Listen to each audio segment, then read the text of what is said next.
Hello, I'm Dr. Stephen Hassan, and I'm absolutely delighted to have an old friend and colleague, Gina Catena, on with me this morning to talk about her journey from TM, and she'll tell us all about it, out and the I Got Out movement, and her work as a medical professional, as a midwife, a caregiver, activist. And Gina, I don't want to talk. I want to hear you share what you want to say to our audience, please. Okay, well, thank you, Stephen, and good afternoon to you, to your family, my best to your family. And it's really an honor to be a small contributor to the important work that you're doing in terms of helping people get out of these controlling situations, get out of their mental prison that I also once was in, and to also impact what's happening in the larger world right now, as you said, medically, politically, the polarization that's happening not only in the United States, but worldwide definitely plays into, or is influenced by all of these cult type of dynamics. And I'm really thrilled and honored. Um, I do And, want and to we're waiting for emphasize. your book, your memoir, when it Yes, gets yes. I'm completed. slowly working on that in Great. between working in a hospital setting during COVID, which is a whole other conversation. Um, but I do want to emphasize that every person's experience is unique. And but there are a lot of similarities and there's value to storytelling. And not everyone who was in transcendental meditation, not everybody who was raised in what would be called a destructive cult will have the same experience I did. But there are overlaps. And in the interest of maybe some people would benefit from some things that I have to say, I'm happy to share.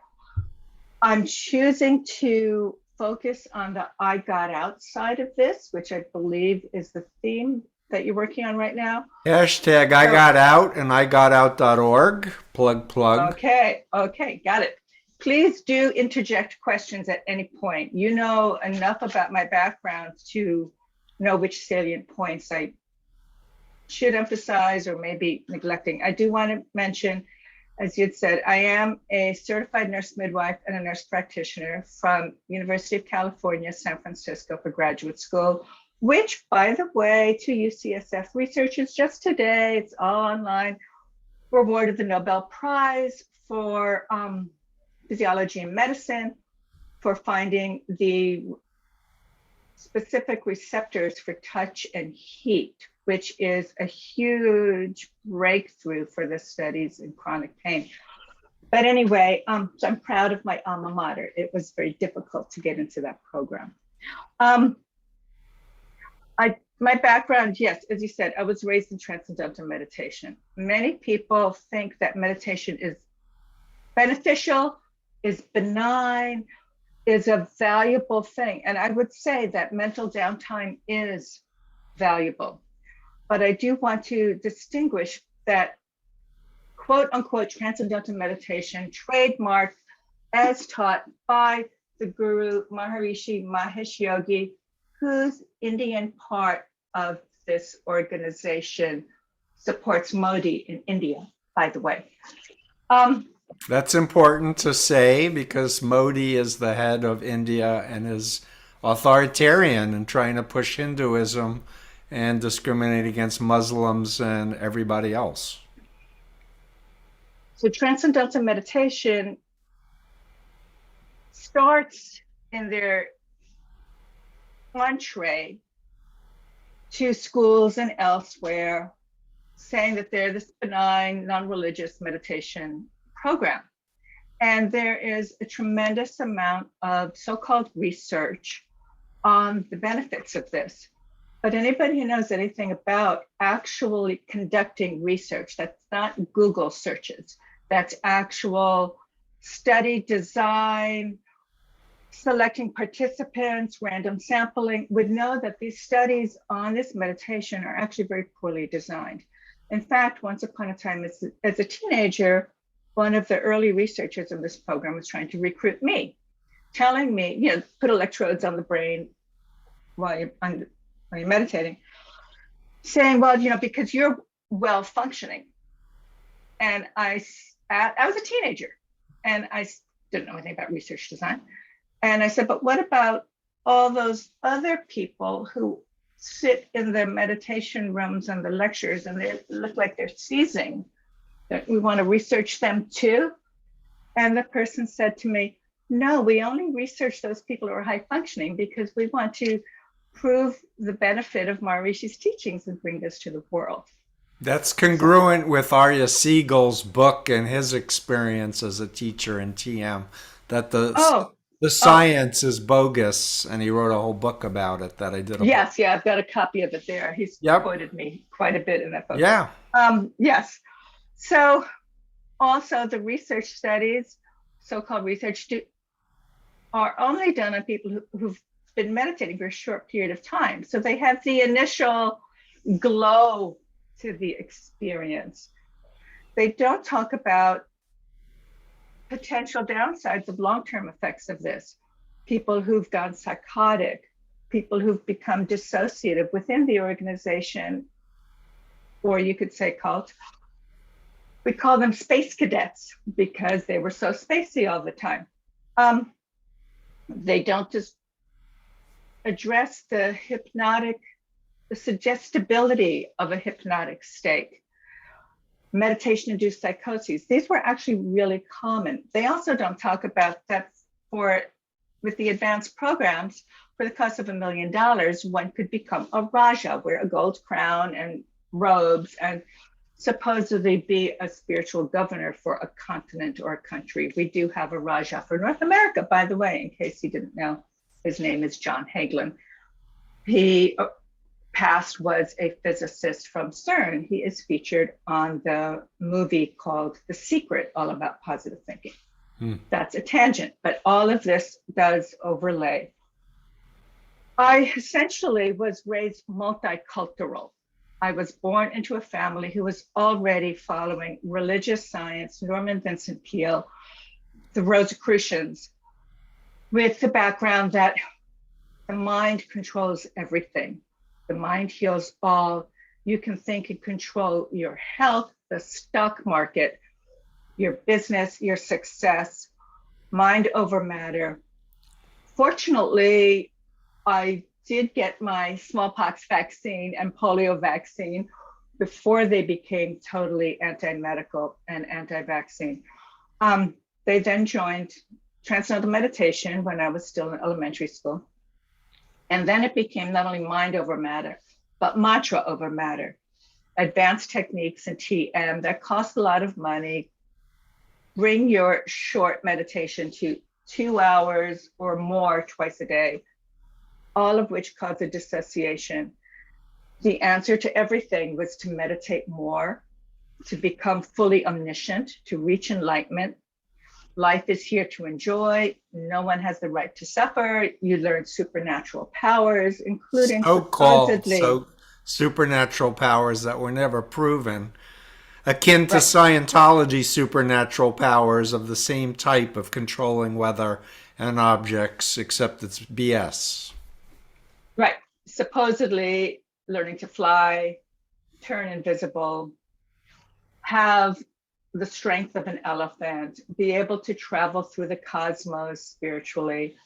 All of these were mental techniques that you can look online and find what words we were taught to put into our heads. The value supposedly of that was being able to use that power of mind to then influence other people and other events in the world.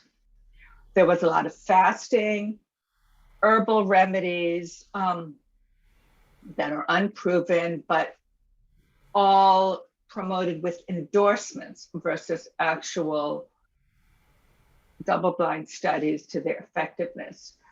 I was very fortunate in that I'm older than I happen to look. So back in the 60s, when my parents got involved in Transcendental Meditation, before the Beatles got involved, I went to public schools. So I did have exposure to mainstream education.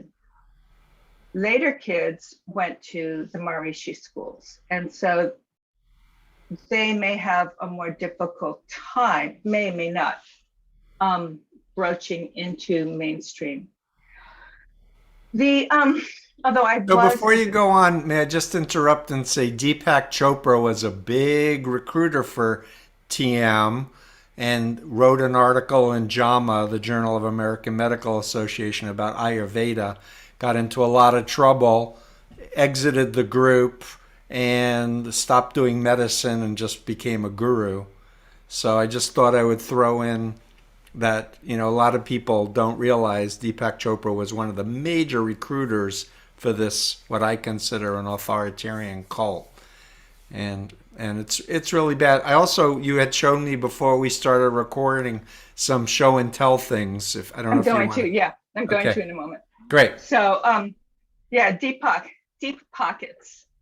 So yes, he Deep Pockets left TM after becoming a best-selling author with the help of the organization buying up his books. Supposedly, that's what I was told at the time. And then went off on his own, essentially copying everything that Maharishi did. And I'll leave further information about that till you read my memoir whenever I get around to finishing it. Great. But the whole organization became very anti-medicine. Medicine, as we now mainstream medication, is called tamasic, toxic. Tamasic is a Hindu word. The whole TM, as you get further into it, is very much based on fundamental Hinduism. And the community, the people are wonderful. I married in the organization twice, had 3 children born within the organization. And because I love the people, for the most part, the people are very sincere, very caring. And it's that wonderful, caring, well-intentioned attribute that's very seductive to somebody who's looking for answers to help their life be better, who's looking for a community. When I was a teenager, we moved en masse. I was sent to live with the organization without parents. No one had custody of me. That was normal. And we moved to Iowa. And That was sarcastic for those who were just listening, that it was not normal at all to separate children from their parents. It was really common. It was not dictated. It was just a common practice because meditating was more important and following the guru's directives was the most important thing that one can do for their family, for their children.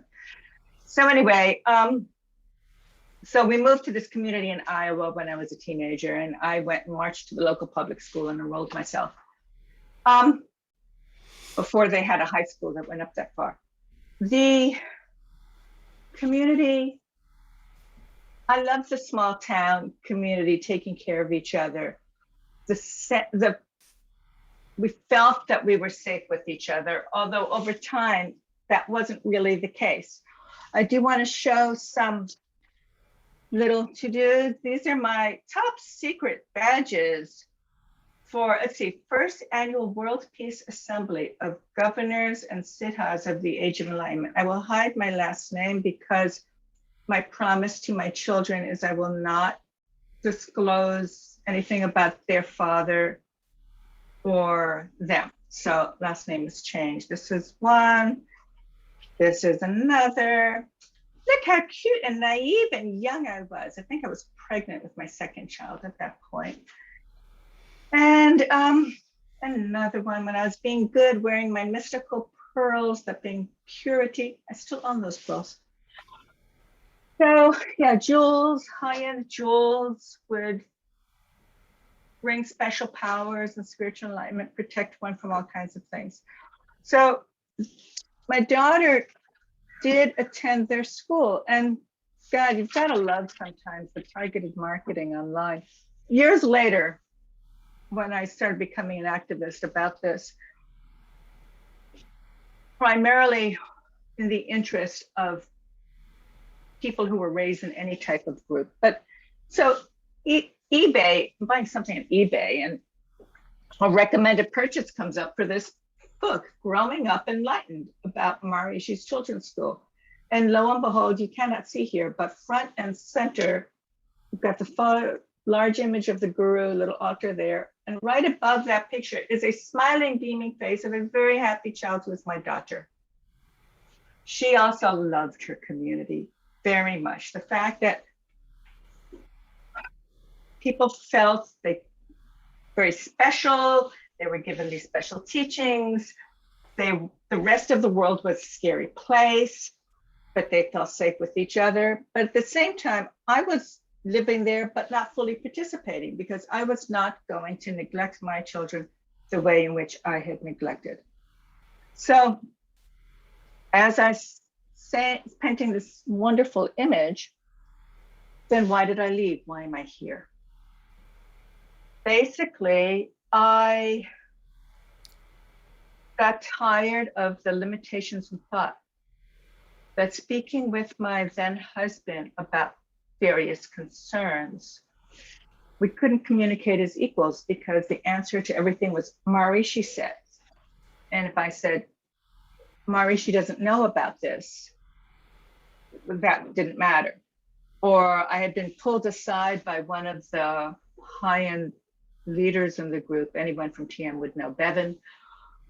And this is like being called on to be by the FBI or the CIA to be interviewed for something. I had to go into this darkened room behind a stage and be asked questions about, I was not fully participating in program. Ironic that we called going to the group meditations, going to program. And I said, well, I have a child. I'm not going to neglect my child the way I was neglected. I was like 21 years old, I had a 2-year-old child. But Maharishi says, I'm being told this is what you do to save the world. And if you don't do this, you're going to contribute to bringing on World War III. I said, I'm a mother. My child is my program. Maharishi is a celibate monk. He doesn't know about children. And that was the end of that. We now understand he was having sex with women, even though members were told he was celibate, by the way. Just sorry Right. for the intrusion. No, it's fine. Interject at any time. Yes. So of course I was thinking that at the same time, like how many tangents can I go in at once? So when I came out of that, I have no idea who told on me. Well, actually they used to take attendance with these cards. Now they actually have digital scanners. They scan you in to be sure you're attending. So other people said, well, how come you got permission to do this, Gina? You know, we didn't get permission to stay with our children. I said, I didn't ask. I just said, this is what I'm supposed to do. Anyway, the lack of equality in thought, there was a lot of poverty. Yes, there was a lot of wealth. There were many wealthy people there who were lauded for their contributions, for their donations. The so-called Rajas spent $1 million to go on Raja training and get these gold crowns that give them these various accolades. All the high-end courses cost a lot of money. My parents spent many, many thousands of dollars on what are called yagyas, which are spiritual prayer ceremonies done by some people in India on a particular day according to astrology, and yagyas for blood pressure, for finances, for relationships. I have folders of receipts for these things. I got tired of the neglected children. I used to have a lot of kids show up at my house because I wouldn't go to program. It was kind of known, but as, as time went on. And I remember once One teenager was already in my house, school day, making cookies with my daughter, with my kids. And another one shows up at the door. I said, "What are you doing here?" He said, "Well, I'm not going to school today." I said, "Well, why are you here?" He says, "Well, look, Gina." I said, "What's your mother going to say if I'm harboring you as a truant?" He said, "Well, look, Gina, either I come into your house or I'm going to go somewhere and get stoned on drugs. So which do you think my mother would prefer?" I said, "Well, come on in." And he comes in and here's another one. And I got tired of the neglected kids. I got tired of the suicides that were seen as people having enlightened experiences, and they were feeling the union that we called unity consciousness. They were experiencing enlightenment, and that modern psychology doesn't understand that. And they committed suicide because they're freed of this terrible world that we're living in now. Starting to put my glasses back Oh, on. that's disgusting. And And it's similar to me to Scientology, where people have jumped out of windows or died, and the cult says, yeah, they'll be reincarnated again. Don't worry about it. It's not a big oh, deal. people thought they could really fly. They jumped out of windows. One person who was a very beloved person in the organization has this like deformed arm from when she jumped out of the window. Yeah, so Anyone people who, should know that Maharishi was saying these advanced cities was hopping, but people were told they were levitating and they thought they could fly because he was the guru. He was enlightened and he knew reality and nobody else knew anything, right, presumably. cities is SID or two D's. How do they Two spell it? D's, I Two believe. D's, HI is the correct way, but TM spelled it with one D. I Ah, have the documentation right here because they wanted to trademark it. But that means higher power. And so, and I was a citizen Siddha, which means a citizen perfected being who had access to these higher powers, versus a governor of the Age of Enlightenment, which is my mother, was an executive governor, is a TM teacher plus a Siddha, who I own a document saying that she has the powers to influence consciousness in the world. And she still believes this. She's 90 years old. Um, sorry to hear that.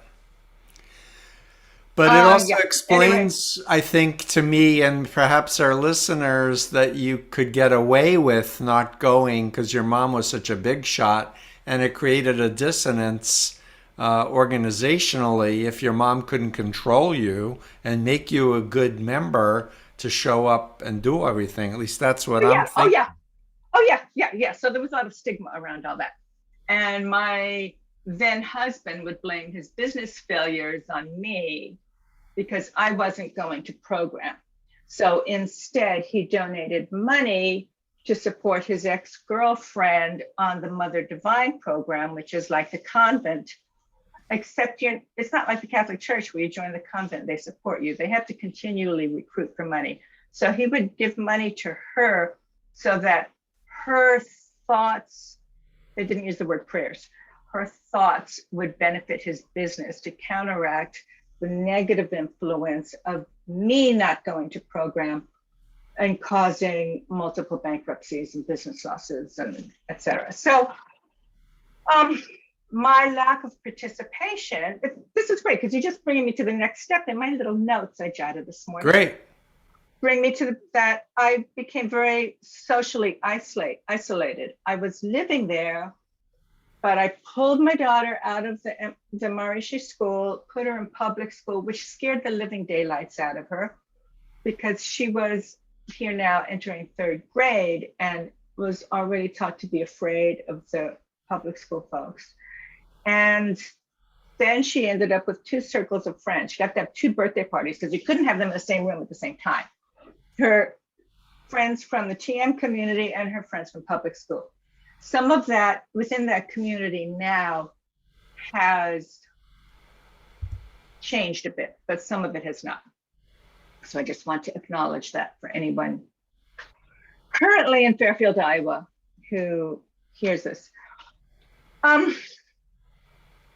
But it took, so I was just making my own friends, having my own little life. I actually made some Amish friends. I started spending some time with the Amish, and much to my surprise, and I learned to quilt from the Amish. I still quilt. Finished one last night. So while the Amish, we think of this quaint little black dresses and their hats and the beards and the horse and buggies and the lack of electricity, what I found very interesting is there was more divergence in thought conversationally with the Amish than there was within the TM movement. And so I would go to the Amish and bring my daughter, and she'd be wearing, and my son, and she'd be wearing her little sparkly striped t-shirt and shorts, playing with the chickens with these little Amish kids. I'd be sitting there wearing my blue jeans and a t-shirt, quilting with Amish women, discussing politics, various diets, various medicines. My own children were born at home. They had Amish midwives, and what was done around that. I want to say, by the way, in terms of the anti-medical, my first child was born at, all three of my children were at home. My first was born at home, literally with no medical care. The fact that she's normal and I'm okay is a luck. Yeah. I had a hemorrhage, it was untreated. There was no blood pressure taken, no fetal heart rate, no, I mean. You were lucky. She was lucky. Yeah, I was young and healthy. And I was gonna say something else about that. I was so in the mindset. This is hard to say. This is the first time I said this part out loud. That I had thought, well, what if this child dies? And I thought, well, it's karma. That's the way life is supposed to be. And this is a natural process. And I should be able to do this. That is not how I think now. I'm embarrassed to say that. And I think now that I've said this on this recording, I do need to tell my children that so that they hear me say that to them before it comes on this video. Next child, yes, I still had home births, but I made certain that I had appropriate backup plans. I had appropriate health care for a safe, medically safe home birth, that if I even slightly veered out of the parameters, which for a safe home birth, parameters are very narrow. And that's part of the system in Europe and other countries, mainstream. In the US, it's not in the system at all. So that's a whole other activist conversation. But anyway, so that's how, in that mindset, I had been at that time. It took 5 years to convince my then husband into leaving. I realized I wanted to leave, but I was in my 20s.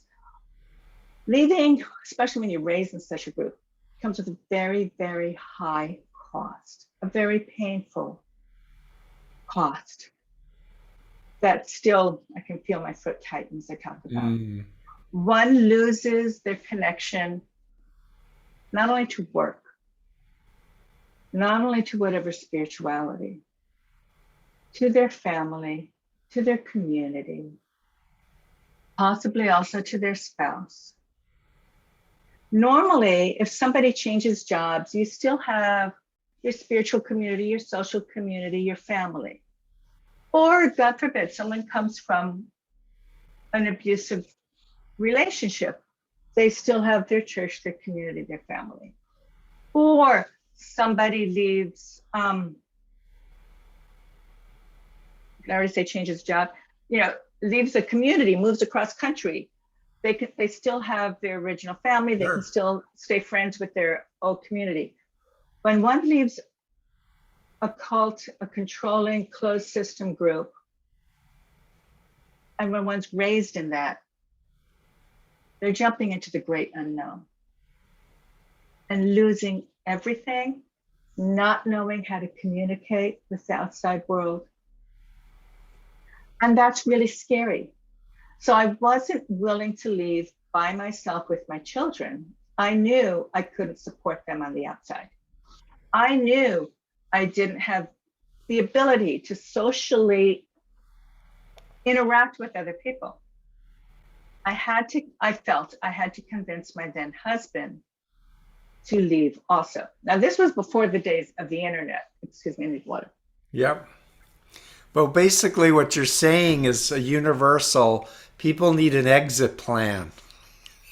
When you're raised in a cult, an authoritarian group where your whole reality, how you think, everybody's still there, you need a plan and you need to make relationships on the outside to give you stepping stones. Is that what Right. you're?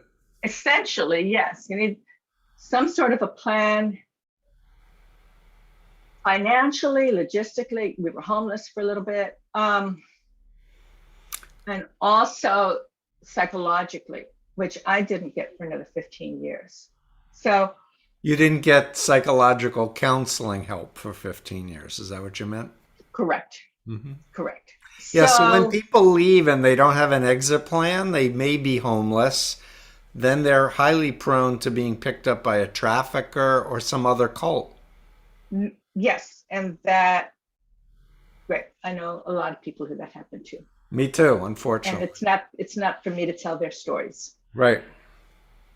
But yeah, they're close, close. So, so we left, and family was still involved. My then husband's family was still involved. Everyone still wanted us to be involved. I got a job selling high-end jewelry because I used to sell jewelry within the organization. Like I could Aha. kind of semi-hypnotize somebody into buying high-end jewelry because it would purify their heart or their mind or focus the guru's attention on them or all kinds of other spiritual baloney. And but I knew enough not to talk about that part, but I could be in the department store and discuss the quality of a pearl to somebody to sell the higher Sure. quality and get a good commission. So that's what I had to do. I wanted to go to college. I think I was smart enough to. I didn't know about financial aid. I was really interested in becoming a physician, a medical doctor. And fortunately, again, another stroke of luck, I happened to be working with somebody at this jewelry store who was a mother and attending community college. And she told me that financial aid exists. And yes, you can go to school with children. And she marched me over to register for the local community college. Great.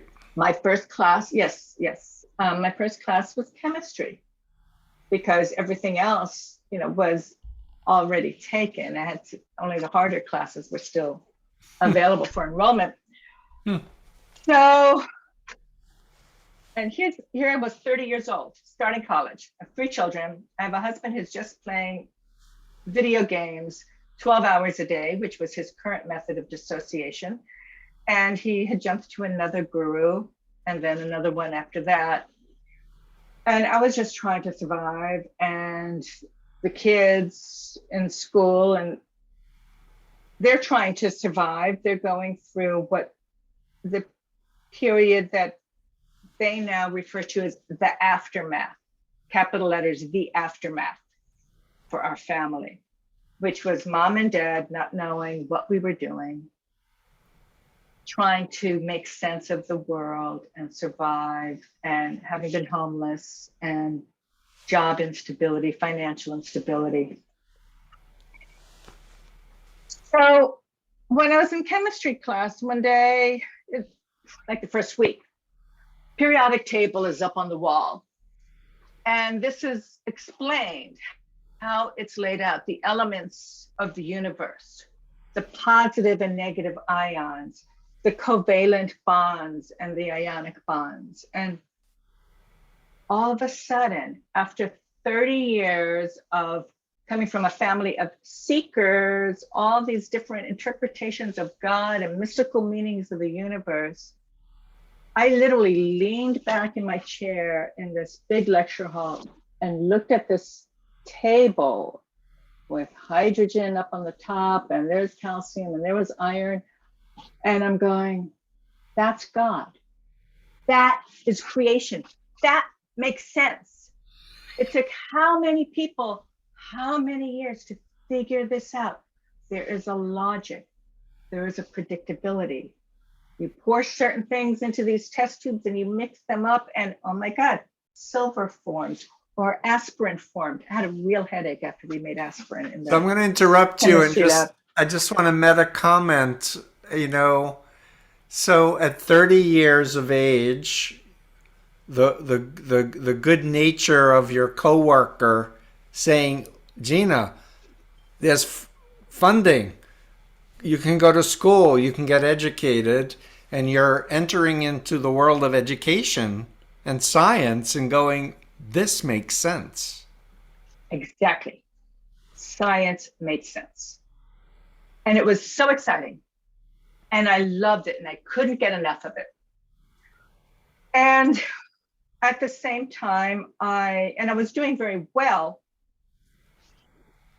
in school, but I also knew I had these kids I had to support, and in a marriage that wasn't financially viable, I still, for many years, had still integrated many of the cult teachings in my own mind. The role of women, the role of men, the necessity of being married to raise children, that I couldn't do a good job raising my children unless I was married. And I had to do anything to keep this marriage together, no matter how painful it was and how unreliable the situation was. And I made some bad mistakes along the way there with revolving door relationships, and dragged my kids through that as I didn't know better. Relationships that were not healthy, that were modeling the cult dynamics, which I have apologized to my children profusely for. And thank God they've accepted those apologies. Love heals everything. And you were operating as a mother with your maternal instincts to take care of your kids and make decisions to help them. That's what I thought. So by the time, so I wanted to go to medical school, but the reality from where I was, it was going to take 12 years before I would finish between undergrad, medical school, residency. I had to feed these kids now. Right. So I switched trajectories to do nursing school in the hopes that I would be able to eventually get to graduate school to be a nurse midwife and a nurse practitioner, where at least then I could be a practitioner and write prescriptions, but I could work as a nurse sooner. Sure. Whereas if you do the medical school route and you stop 4 or 6 years in, because you can't make a living. Right. I'm back in the department store selling jewelry. So that's why I did this training. When I was learning about epidemiology and public health, undergraduate, and understanding the social medicine of vaccination. At this point, my kids still weren't vaccinated. And they were 14, 9, and 5. So this is 4 years after we left the group. The youngest was 1 year old when I left. Marched them into a pediatrician's office and got the 3 of them vaccinated. My daughter, really remembers this, started the vaccination process. Sure. She remembers feeling a little embarrassed. And I didn't even know what to say, what questions people were going to ask. And no one asked anything, and they were probably just relieved, oh, this person had a aha moments, brought my kids in, got them all vaccinated. I also coincidentally got a dual degree as an undergraduate in art history. The reason for that is the group I was raised in was kind of all around the world, in addition to the one community that we had in Iowa. And I partially grew up in Italy, and I'd fallen in love with art. So I had undergraduate school, we had this general ed requirement, humanities requirement, and I took a medieval art class. And I was so fascinated by the use of art to influence society, imagery and stories in the tympanum of churches in medieval art. Little did I know that this is, of course, directly related to cultic influence and what's now happening online with the polarization in society. But I was so fascinated by this that I ended up getting a dual degree. I got a BS in nursing and a BA in art history, summa cum laude in both, simultaneously while raising children. Yes, you can leave a cult and make it in the outside world. That's great. I'm just going to say we have about 10, 15 minutes Great, I will finish up. left, but Yeah, your and I story have is the so last inspirational and so educational too, because I'm imagining so many people who were raised in cults listening to you going, oh, that was just like my group. Only it wasn't. It was a different group. Thank you so much, Stephen. It's nice to know it makes a difference, and it's really flattering that you asked me to do this. Well, But and it's also I want validating. to It's also add that you validating. didn't just leave to do an education, but when you realized the depth of the danger and how destructive the cult was, you spoke out courageously. Yes. So what happened is then years later, I'm out. I have a degree. I have 3 degrees. I'm managing a women's health clinic in the inner city and providing women's health care, every type of female plumbing situation you can imagine, and I'm delivering babies. And I'm in the San Francisco area. A coworker of mine asked me to see her patients because she was going to help with prepare for the funeral for a family friend. Now, at this time, I was kind of reeling emotionally from a breakup of a relationship that the person was in another meditation group that I refused to join. Now I understood, starting to understand this. Anyway, the person who died was named Margaret Singer. And I said, who's Margaret Singer? And my friend looks at me and says, what do you mean, who's Margaret Singer? You and I talk about all kinds of things. You're very well read. You should know who this person is.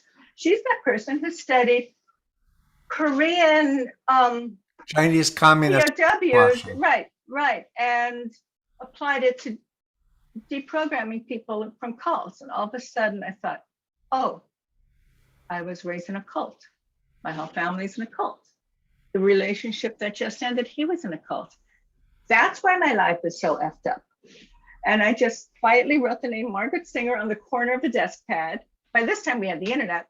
I finished seeing all the patients and I Googled Margaret Singer. La la la, a good first place to start reading. I got myself. I'll add that she wrote the foreword to Combating in 1988. Yeah, thanks. So then I realized I had a lot of work to do. Now I had the right diagnosis. I could get the right treatment. I had gone to some other therapy. I had spoken to some other, I knew I needed to get my head around, but it wasn't just heartbreak. It wasn't just family dysfunction. The psychology textbooks in my undergrad talked about cults, like 2 paragraphs. They talked about Jim Jones and they talked about, I don't know, Heaven's Gate or something. but not much. But I could figure out that my mother had many of the criteria for borderline personality disorder and narcissism. But when I was reading Cults in Our Midst, now this is a newer version of it. I had an older version. Yep. In this section that addresses the group that I was raised in, I'm sitting in bed and she writes about the fact that working for room and board only is not normal. And all of a sudden I go, oh my God. I mean, I had been working in the cult unpaid, and I thought this was normal. And here I am, 45 years old, a professional who's responsible, who owns my home, my daughter's now in college. And I thought, I've got a lot to untangle because I hadn't even addressed that. I'm going to add one more thing to this picture. You were labor trafficked because they had billions and you were working for nothing and giving money. And when I was, yes, that is a thumbs up. I agree that it's not meant to be an offensive symbol, which it is in other cultures. I apologize. So I also, in the course of untangling something for another patient of mine who was young and pregnant, I'm looking at the social services grid for what's reportable, which is a very specific parameters. And all of a sudden I go, oh, I fall there. The father of my first child, here. This is statutory rape. Well, that girl is now in college. It's a little late to report it. Mm. And as I figured out about the cult background, I knew people who had sued that organization and gotten nice settlements, and with a gag clause. And I thought of all the people I knew and loved who were dead, who didn't need to be, or ended up in mental institutions. And I thought, you know, I beat the odds. I have a career. Sure, I could always use more money. You know, I started late and I didn't know how to manage money early on, but it will be better served to learn how to speak well and learn how to write well. And honor the loved ones who don't need to be dead, that their memory, that their tragedy serves a purpose. So that's what motivates me here. I have been accused online by people in the organization that I have a side career doing this. I don't get a dime for this. This is using my time. If I go to conferences, it's at my own expense. But I wanted to really quickly, in terms of recovery, just do a quick slide deck in person, show books that really helped me. Sure. Yes, appropriate therapy was helpful. I do not have in front of me A Man's Search for Meaning by Viktor Frankl. Classic. I keep buying it and giving it away. Psychiatrist who was in Auschwitz. Finding your own inner locus of definition, of control, of meaning. Independent of another human being, of another organization, of your family. Beautiful, inspiring, from a tragic story. Yes, of course, anything by Margaret Singer, anything by Stephen Hassan. The Guru Papers was excellent by Joel Kramer and Diana Alstead. Some of these books might not be books that are your favorites, Steve.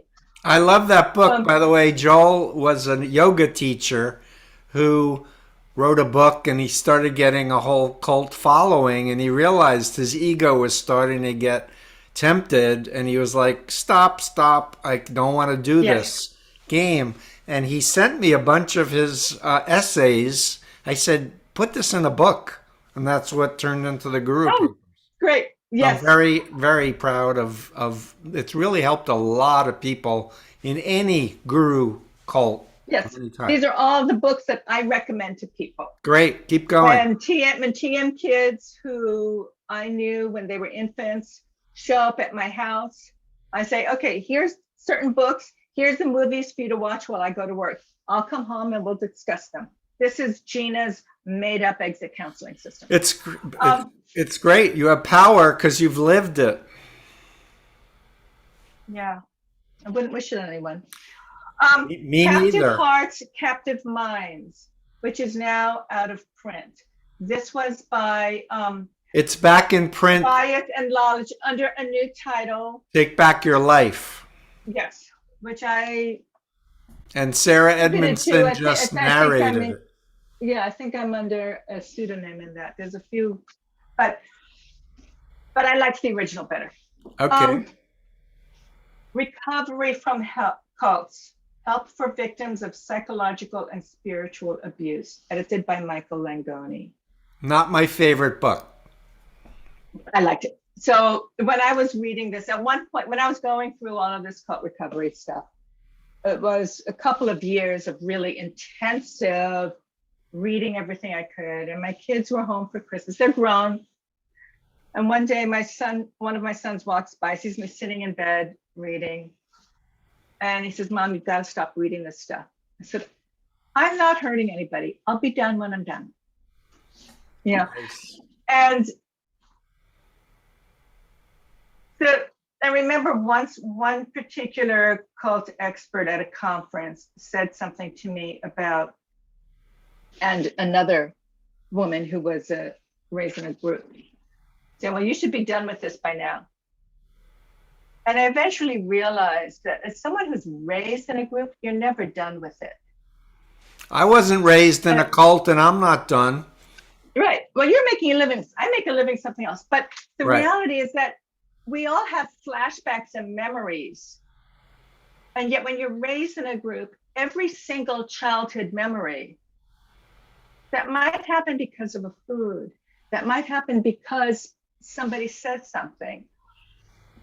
Every single childhood memory is based on a cult.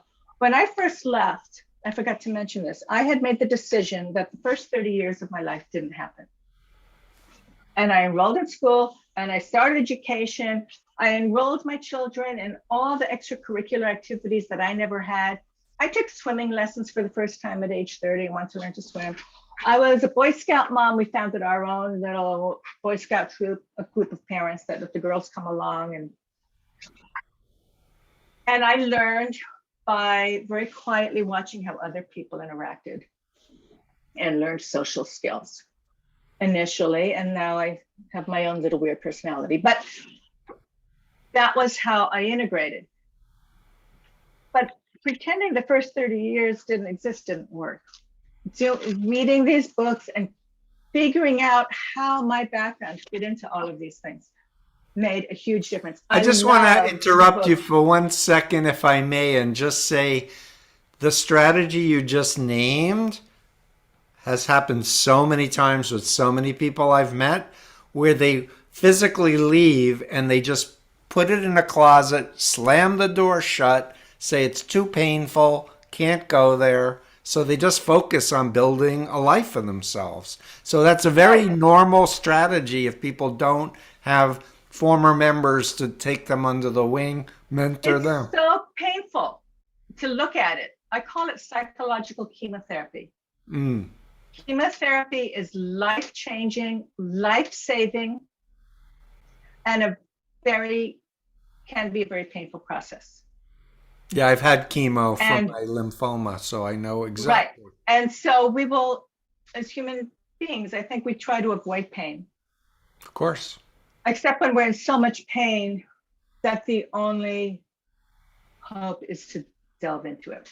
Yep. So I loved the book by neuroscientist Kathleen Taylor, Brainwashing, Oxford University Press. Yep. Really fabulous. Again, because I like the science side of it. Her description of the neurons in the brain that are formed from these hypnotic and group experiences that remain there, and what it takes, not only psychologically thinking your way out, but actually out of repetition, forming new neurons to run on another path.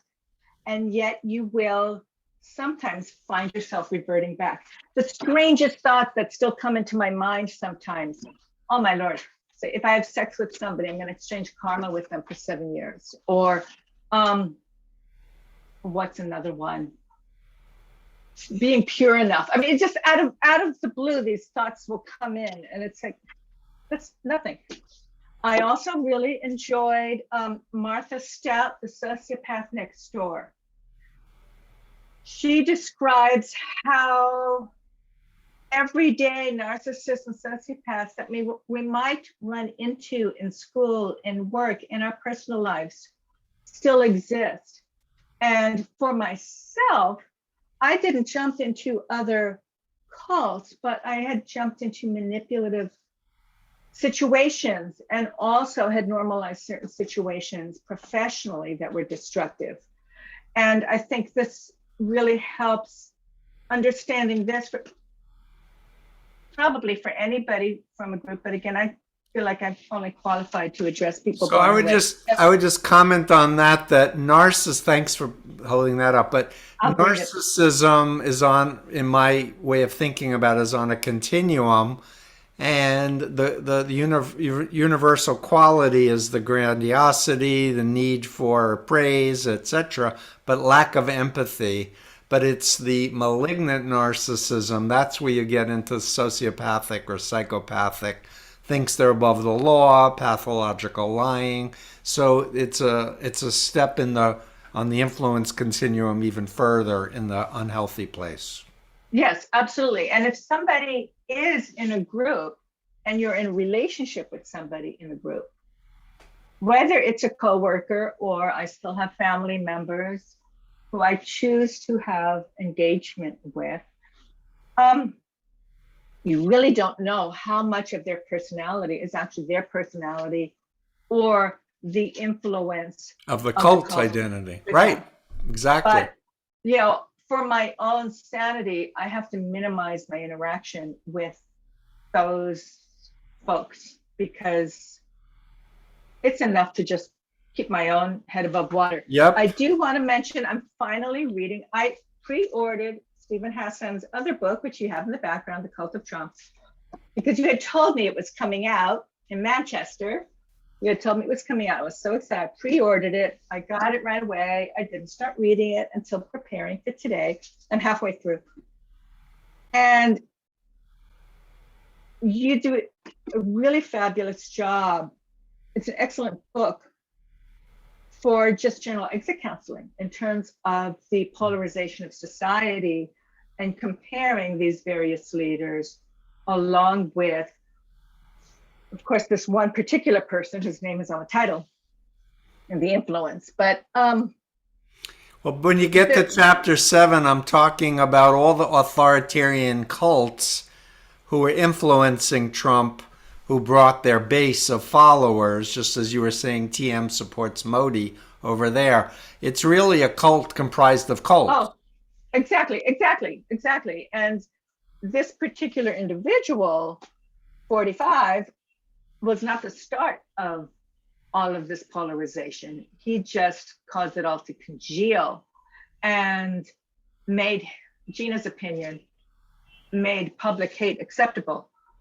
So medically right now, yes, I still am very strong about self-care is really important. Exercise, healthy nutrition, you don't need surgery every time you have a stomach ache. On the other hand, if it's not resolving, get stomach ache, get it evaluated. Maybe you have a ruptured appendix and you need surgery. This needs to be figured out. There is a time and place for mainstream medicine. Right now, I am in the era of pandemic. Early on, when in the hospital, when we didn't have appropriate PPE, personal protective equipment, my son said, he's at Columbia University right now. For a short period of time, Columbia University West was in the corner of my garage when everything went virtual. And I had managed to obtain a few thousand N95 masks. And made them available to coworkers at my price. And I'm sorting these all up in little Ziploc baggies labeled. And he says, Mom, you're being really nice to do this. I said, no. This is not nice. This is purely selfish. I intend to live. If I keep my coworkers safe, I keep me alive. But now we're Both at are a true. point, and that's part of doing this by your work, helping to educate society about extremism and recovering from that.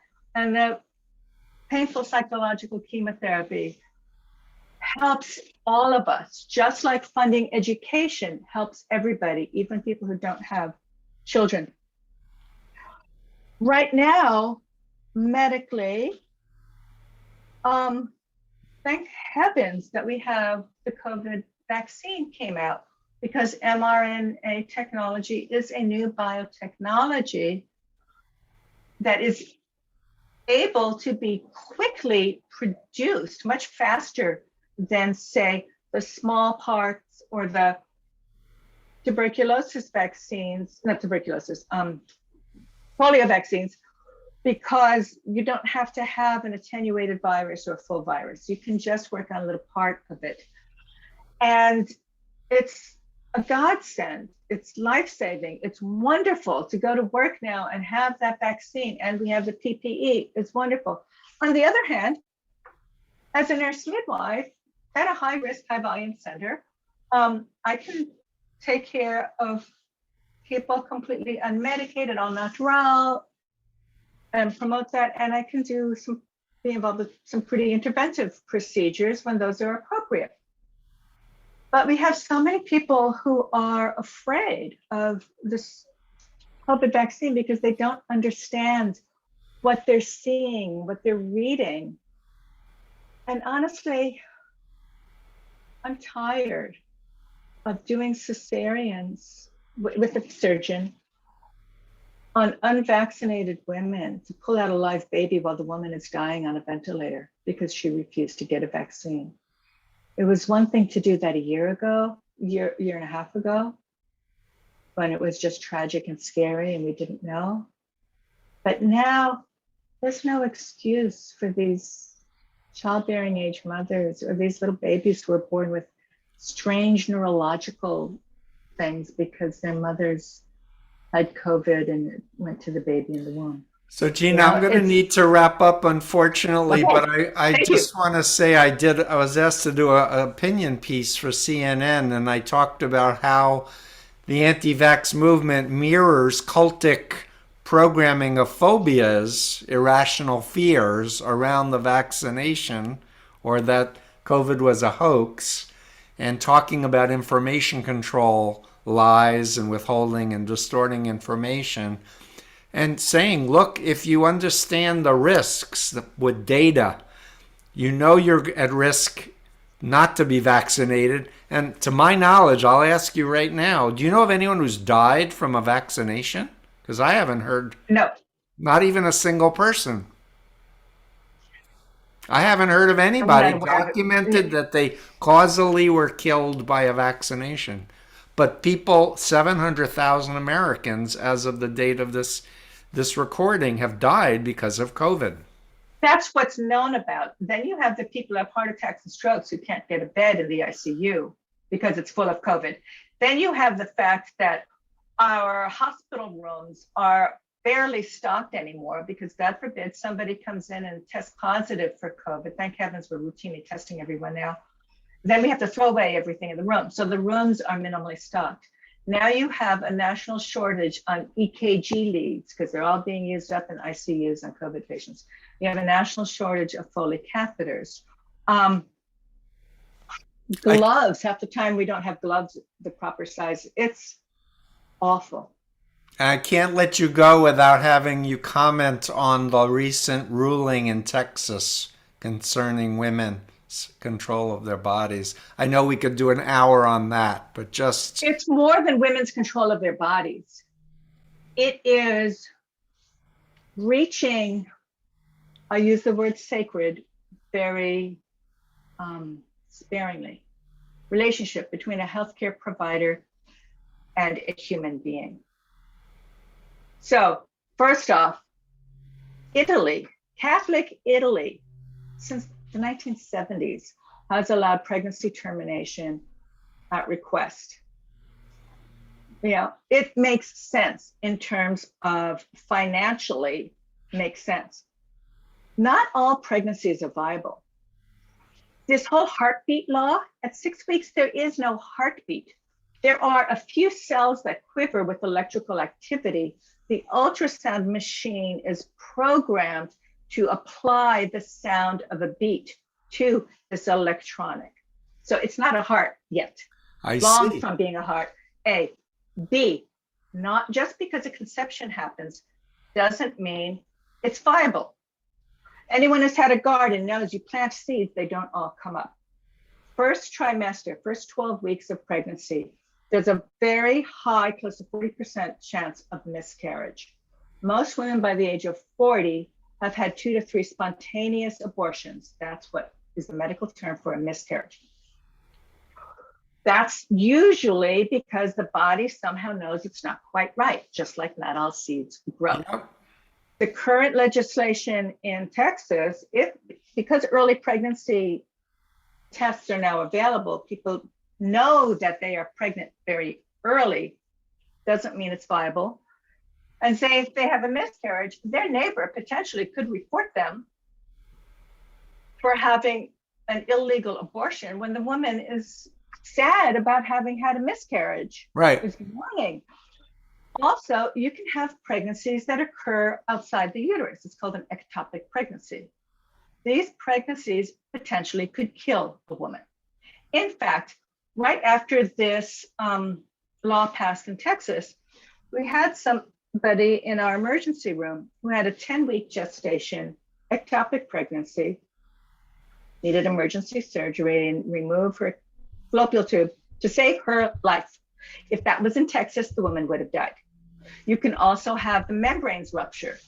The woman can die of sepsis and still have a fetal heartbeat at 20 weeks, 22 weeks. The fetus is not viable outside the womb. You can have a malformed pregnancy. I want to do another. Not viable. I want to do another interview with you because I think people need to have a medical expert who's in the field working as you are, explain all these things, and we're over time, and I so apologize. Yeah, so, thank you. Oh, you can edit that part out. But no. I want to keep it in because it's so important, and I just want to thank you. We want to mention #IGotOut and IGotOut.org. And the reason we're doing that is to destigmatize for the general public that really intelligent, bright, creative, talented people like yourself and myself, frankly, have gotten out of an authoritarian cult. And it's okay. Life goes on and we're valuable. And it doesn't mean there was something defective with us because we got tricked and lied to and brainwashed. It usually means the person's looking for some sort of help and succumbs to something presented manipulatively. Yep. Anyway, so thank you for your work. Thank you so much. I'm sorry for going over. I wanted to hear and I want to plug your book. When it gets written, it's going to be amazing. I have to mention Beatles, TM, India. You have lots of stories to share. That's the book after. The book after. Okay, 2 books away. All right. Okay. Thank you, Gina. Thank you. I'm going to say goodbye. Log out. Thank you. Okay. Bye. Thank you.